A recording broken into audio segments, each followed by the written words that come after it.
Bonjour tout le monde, je vous retrouve dans un cadre un peu différent d'habitude, mais pour tout vous dire, on est dimanche matin et j'avais un petit peu la flemme de sortir toute l'installation avec l'appareil photo, le trépied et le micro, juste pour shooter ce bout de vlog.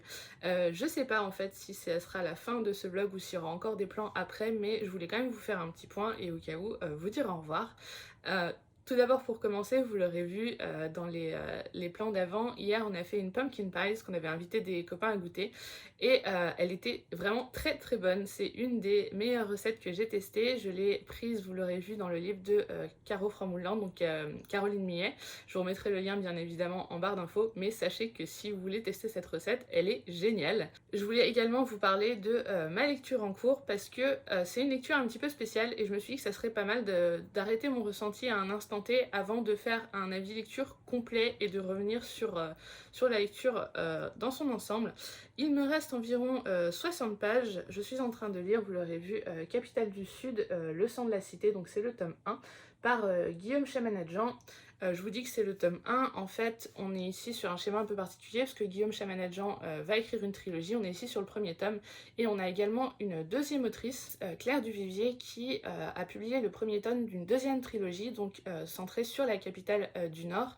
Je précise, parce que ça a bien été précisé par les auteurs, ce ne sont pas des romans qui ont été écrits à quatre mains, ils ont vraiment écrit chacun de leur côté leur trilogie respective, mais vous l'aurez compris, si les ouvrages sont sortis en parallèle et que les titres ont quand même une forte résonance l'un par rapport à l'autre, c'est parce qu'il y a un lien. On va donc être sur des histoires en fait qui vont être amenées à mon avis à se croiser au bout d'un certain temps, et les deux trilogies feront partie d'un seul et même arc narratif en quelque sorte. Je vais vous parler un petit peu du résumé de celui-là pour l'instant. Comme je vous l'ai dit, j'en ai lu une bonne partie, hein, ouais, sur 390 pages, il m'en reste que 50. On va suivre Nox, qui est le surnom de Noamux. Noamux, quand il était enfant, il a été retrouvé ainsi que sa sœur Daphné au fond d'un cachot, le cachot du seigneur de la ville à cette époque. Et en fait, il a été retrouvé par un seigneur d'un clan rival qui s'est emparé du pouvoir et qui a renversé donc le seigneur qui était en place à ce moment-là.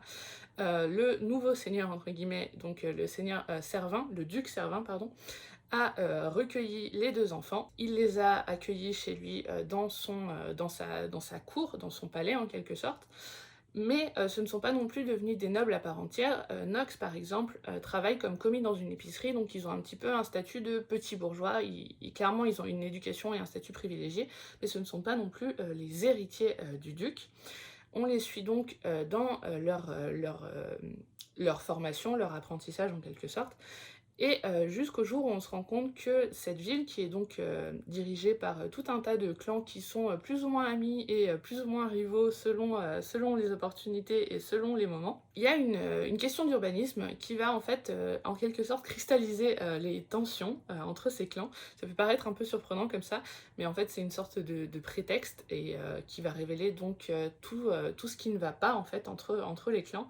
Et cette question d'urbanisme touche Knox dans la mesure où il est très très attaché à la ville, il a une relation assez particulière avec elle. D'ailleurs je dis la ville, mais elle s'appelle la cité avec un C majuscule. Et on va également se rendre compte que Knox a des capacités très particulières. On va également se questionner sur évidemment qu'est-ce qu'il faisait au fond de ce cachot quand le duc Servin les a recueillis, et pourquoi est-ce que le duc Servin les a recueillis, qu'est-ce qui fait de lui et de potentiellement sa sœur des êtres particuliers. Pour l'instant, j'ai un avis, c'est pas mitigé, c'est pas ça, mais je suis un petit peu... c'est pas que je suis perplexe, mais en tout cas je suis un petit peu désarçonnée par ce livre. Ce qui m'a surpris avec ce livre, c'est le style. On est ici, il me semble, je dis peut-être des bêtises, mais je crois que c'est ça, on est ici sur un primo-roman et le style est dingue. Vraiment, j'aime beaucoup la plume de l'auteur. Je trouve que c'est très très fluide, que c'est très élégant sans être non plus pompeux ni trop complexe, c'est vraiment très très bien écrit. J'aime assez ces personnages. Maintenant, je pensais que au bout de 350 pages, je me serais davantage attachée à Knox. C'est pas que je l'aime pas, loin de là, c'est pas qu'il me soit antipathique, mais je suis pas non plus complètement attachée à lui. Je préfère d'autres personnages un peu plus secondaires. Mais en fait, ce livre, ça fait 3 ou 4 jours que je suis dessus et j'ai du mal à avancer, j'ai du mal à lire à chaque fois plus de 50 ou 60 pages d'un coup. Mais en attendant, je suis toujours très contente d'y retourner, j'ai toujours hâte de me replonger dedans. Donc c'est pour vous dire, j'ai du mal à avancer dedans, mais je suis contente d'y retourner. Donc c'est très très bizarre comme sentiment. Je sais pas si dans les 50 dernières pages, j'attends vraiment un énorme retournement de situation, j'en sais rien. On commence à sentir que vraiment Nox a un secret et éventuellement même plus alors pas forcément une part d'ombre, mais en tout cas un secret qui serait potentiellement lourd. Donc est-ce que d'un coup ça va exploser sur la fin du roman? J'en sais rien. En attendant, ce qui est sûr, c'est qu'il va se retrouver dans la liste de mes 25 sélectionnés du PLIB.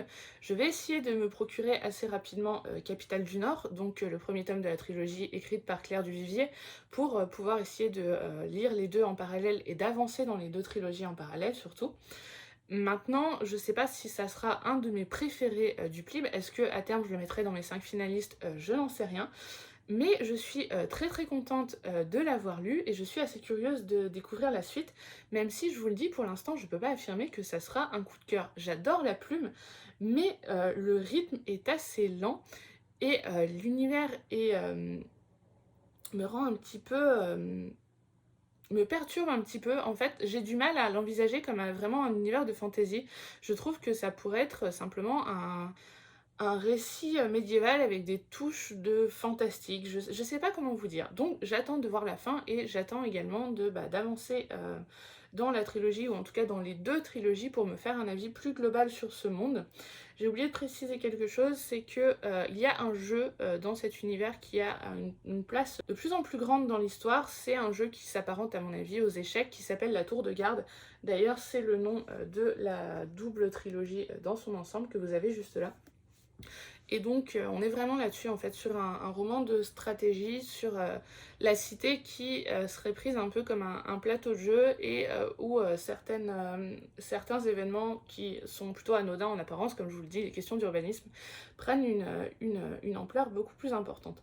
Donc voilà, pas forcément un coup de cœur pour l'instant, mais je pourrais être surprise par la fin et je suis sûre de continuer cette saga. En parallèle de ça, j'ai commencé déjà la semaine dernière, mais parce que c'est un livre audio, donc forcément ça me prend plus de temps, That Man's Blues. Je vous remettrai la couverture en bas de l'écran. Il s'agit du deuxième tome de la trilogie de Ray Celestin. Vous vous souvenez, ma toute première lecture du Pumpkin Autumn Challenge, ça avait été un coup de cœur, c'était The Axeman's Jazz. On est donc sur une trilogie de thrillers historiques qui se passent tous aux États-Unis. Le premier se passait à la Nouvelle-Orléans dans les années 20 et là on est à Chicago dans les années 30, donc forcément à qui on va s'intéresser en particulier? Aux mafieux, c'est logique. On va croiser bien évidemment Bugs Moran, Al Capone, etc. J'adore, moi c'est une thématique que j'aime beaucoup, la mafia, les mafieux américains en particulier dans les années 30 avec la prohibition et tout ça. Et donc on va suivre une enquête qui va les impliquer eux et deux enquêteurs qu'on avait déjà vus dans le premier tome. On va également s'attacher à deux autres enquêteurs en fait, un photographe judiciaire qui travaille pour la police et un des mafieux eux-mêmes qui a été recruté par Al Capone pour mener une enquête en parallèle et protéger les intérêts de la famille, bien évidemment. C'est donc un livre audio. J'adore ce livre audio. C'est un des meilleurs que j'ai écouté cette année, à mon avis. Il faut savoir que les livres audio, moi, je suis incapable de les écouter en travaillant. En travaillant, à la limite, j'écoute de la musique. Donc les livres audio, je les réserve au moment où je marche ou alors où je fais du sport. Ce qui fait que j'avance pas forcément très vite. C'est un livre qui fait une quinzaine d'heures, je crois, en écoute. Et pour l'instant, j'en ai écouté la moitié. Mais je savoure. Je vous remettrai le lien pour obtenir un ou 2 mois gratuits, je sais plus, mais en tout cas pour obtenir un essai gratuit de Audible, parce que si vous écoutez des livres en anglais, donnez une chance à celui-là, il est génial. Je trouve que le narrateur a vraiment un talent dingue, il a réussi à créer une identité assez forte pour chacun des personnages, et c'est super, c'est très très immersif. En plus, Ray Celestin se contente pas de faire juste référence à des personnages historiques dans ses romans, il intègre vraiment des faits réels. Au début de chaque chapitre, en général, on a des extraits de journaux de l'époque, et ça aussi, en fait, on a l'impression presque d'écouter un podcast de true crime, quelque chose comme ça. Donc je vous le recommande 1000 fois, c'est vraiment très très chouette. J'ai hâte de le finir, mais en même temps, je suis un peu triste d'arriver à la fin. J'espère que je vais pouvoir trouver le tome 3 aussi, j'ai pas encore regardé s'il était sur Audible, mais j'espère, parce que Je préfère presque les écouter en audio, ceux-là, que de les lire en roman. J'avais adoré, lire The Axeman's en papier, mais je vous le dis, c'est tellement immersif que je pense que je vais continuer plutôt la saga en audio. Là, donc je suis en train de finir, comme je vous le dis, Capitale du Sud, c'est sûr qu'il va être fini, d'ici ce soir. Je sais pas trop ce que je vais lire cette semaine, je me suis prévu 2 petites lectures d'Halloween, donc Small Spaces de Catherine Arden et également L'imprévisible Noël d'Elias, donc la novella de Hélène Louise dont je vous avais parlé dans mes sorties pour l'automne. Mais je voudrais également lire un, voire deux, ça sera encore mieux, présélectionnés pour le PLIB, parce que mine de rien, le vote pour les sélectionnés arrive le 15 novembre, donc il faut que je me dépêche. Ça me met un petit peu la pression de savoir qu'il faut que j'en lise beaucoup, donc j'essaye de m'organiser. Je me suis même fait un petit planning lecture. Vous avez d'ailleurs vu un petit bout de mon bullet journal, voilà, c'est mon petit rituel du dimanche matin, et bah là je me suis ajouté le planning lecture pour être sûre de pouvoir avancer au rythme où je veux. Écoutez, c'en est tout pour moi, du moins pour le moment. Je sais pas s'il y aura d'autres rushs dans ce vlog, mais au cas où, s'il n'y en a pas, je vous dis un grand merci d'avoir regardé ce vlog aujourd'hui et je vous dis à très bientôt. Ciao!